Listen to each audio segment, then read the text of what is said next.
Starting off with more collisions, your part 2 of 5A topic.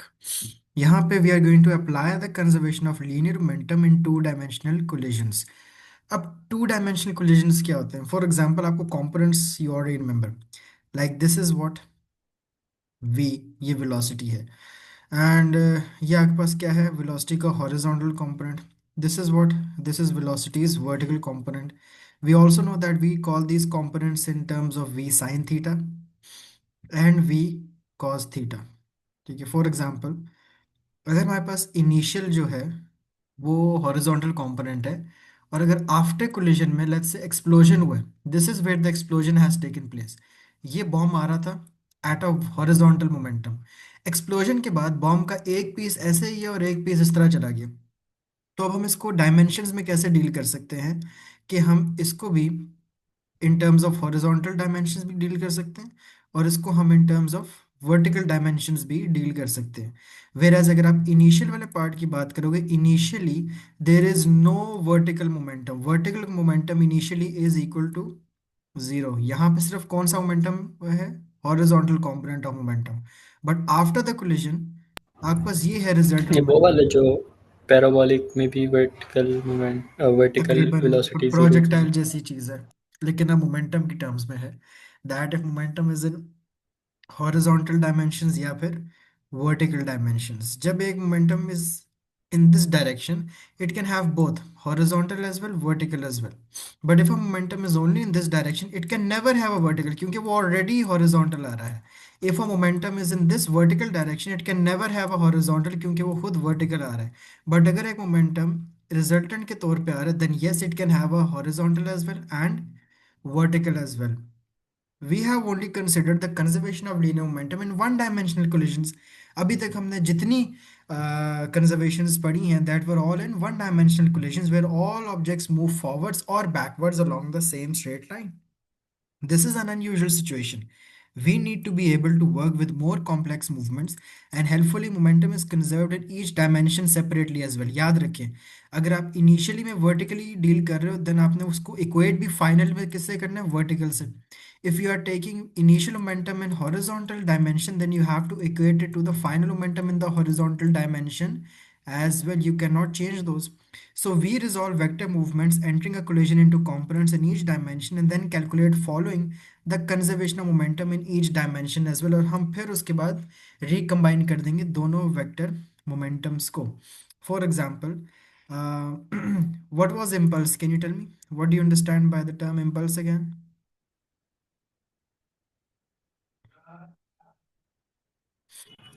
Impulse force into time मतलब momentum. मतलब rate, मतलब not rate, change of momentum. Change of momentum is equal to impulse, right? Impulse means change in momentum, या फिर you can call it F into T as well is equal to impulse, क्योंकि अगर आप T को उधर ले जाते हो तो it will be get divided by delta P, और वो फिर equal to force होता है. Force is rate of change of momentum, impulse is only change in momentum अगर आप T को उधर लेके F से multiply कर दो. This is the same equation that you have done in your AS as well. If you want to stop something from moving, obviously you'll have to do make its velocity zero. And when you're going to make its velocity zero, उसका जो momentum है, it is also going to automatically become zero as well. And to stop something moving, we need to remove all of its momentum. And this idea allows us to calculate the impulse needed to stop an object from moving as well.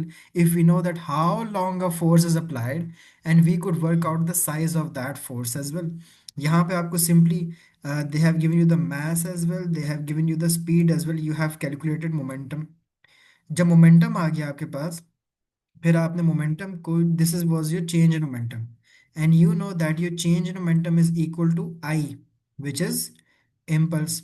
फिर impulse को आपने equal to कर लिया F into T के. तो उन्होंने कहा अब आपको टाइम दिया हुआ है कि हाउ मच फोर्स, इसी चेंज इन मोमेंटम को कितनी फोर्स चाहिए होगी to stop it in 3.8 seconds.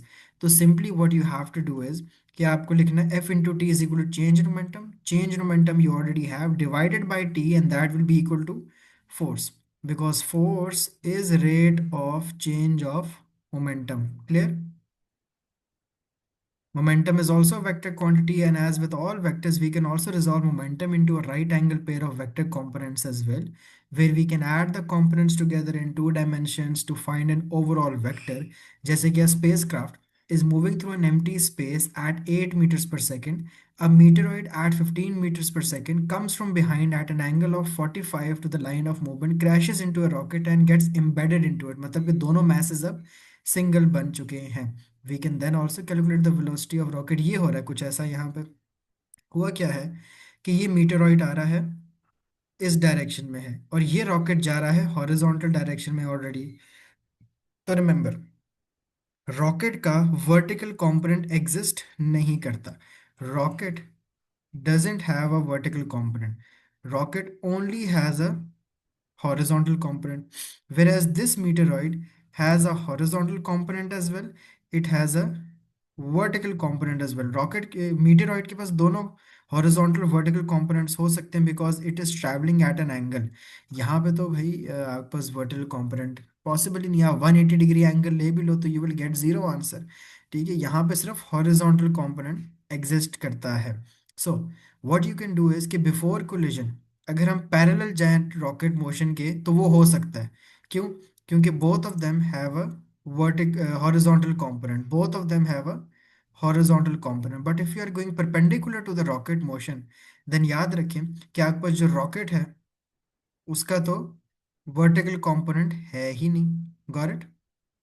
It is always going to be 0 kg meters per second as well. This is known as momentum in two dimension. और हमने हमेशा जब equate करना है तो remember, if you are taking the momentums in horizontal direction initially, then आपको momentum जो final लेना है that should be in the horizontal direction as well, and vice versa for vertical with vertical only. वहां से you can then calculate the unknown values by using the same Pythagoras theorem, sin, cos, tan, theta.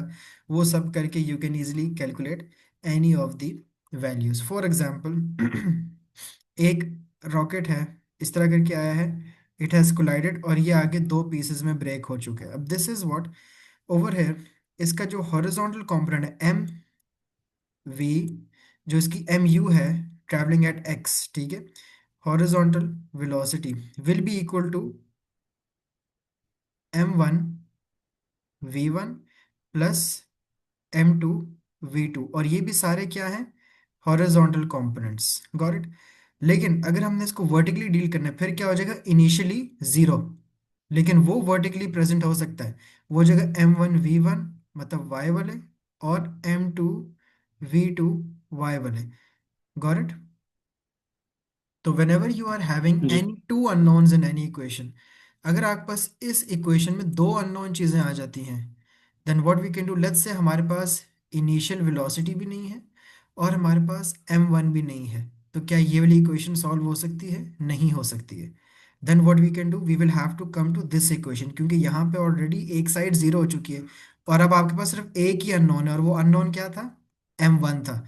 इस वाली equation को आप पहले start करना जिसमें एक साइड ऑलरेडी जीरो है. When one side is already zero, कौन सी वाली साइड? वर्टिकल वाली side was already zero. Horizontal वाली तो दोनों के पास थी. और अगर आपके पास दो चीजें अननोन है, you can never solve this equation. तो आप पहले क्या करो, ऐसी इक्वेशन लो जिसमें एक साइड ऑलरेडी जीरो है और एक अननोन है. यहां से m1 निकल आएगा, निकल आएगा. जब m1 निकल आएगा, you can put that m1 in the first equation and then find the value of the ux. Got it? And you'll get it as well when we'll be solving some questions regarding momentum in one dimension versus the two dimension momentum as well. Same is the case over here in deep space collision as well. जहाँ पे the deep impact mission was succeeded in crashing a spacecraft into a comet, and for that mission the impactor spacecraft had a mass of 370 kg compared with the comet's mass, and so there would have been insignificant change in the comet's trajectory. ये सारी उन्हें theory दी हुई है, आपको data दिया हुआ है. ये अब देखें. बिफोर क्या है? Before it is only travelling at a horizontal component. Horizontal component के लिए I use the symbol X, whereas after में वो हल्का सा एक एंगल पे है, उसके पास एक एंगल है, विच मीन्स इसका हॉरिजॉन्टल भी एग्जिस्ट करता है और वर्टिकल, दोनों components are existing for the second meteoroid, and if both of the components can exist, you can take one of them unknown, और ये फिर आप आगे वर्किंग दे सकते हो कि बिफोर कोलिजन तो वन डायमेंशन में ट्रीट कर लो, आफ्टर कोलिजन में you'll have one of them unknowns find out and you can put it in the after collision. But for questions जो मैंने आपको ये वाली चीज़ समझाई, this is very important कि how you have to prefer the equation जिसमें already एक चीज़ zero है। अब अगर आपके पास एक कोलिजन इस तरह से है, इनिशियली ऐसे है, लेकिन बाद में वो इस तरह से सेपरेट हो रहा है, देन याद रखो इस वाले का इनिशियली y है और बाद वाले में y भी है और x भी है, which means that initially horizontal component doesn't exist but vertical does exist, और बाद में वर्टिकल और हॉरिजॉन्टल दोनों एग्जिस्ट करते हैं। तो अगर आप इस मोशन को सबसे पहले हॉरिजॉन्टली डील करोगे तो आपके पास बड़ी आसानी हो जाएगी, क्योंकि इनिशियली हॉरिजॉन्टल एग्जिस्ट नहीं करता। Once you have found one of the unknown values, you can then shift to dealing it with before and after in vertical components, और आप वो वैल्यूज पुट इन भी कर सकते हो। Clear? You can try some of these questions yourself. Everything is the same. Impulse, we already know, is the force acting for a certain time, causing a change in an object's motion. Impulse is equal to F into T, या फिर we can call it the change in momentum as well. I'll share you some videos as well for your topic number 5A, जिसके अंदर you can look at some more details कि what is momentum in two dimensions. बाकी that is all for your momentum chapter.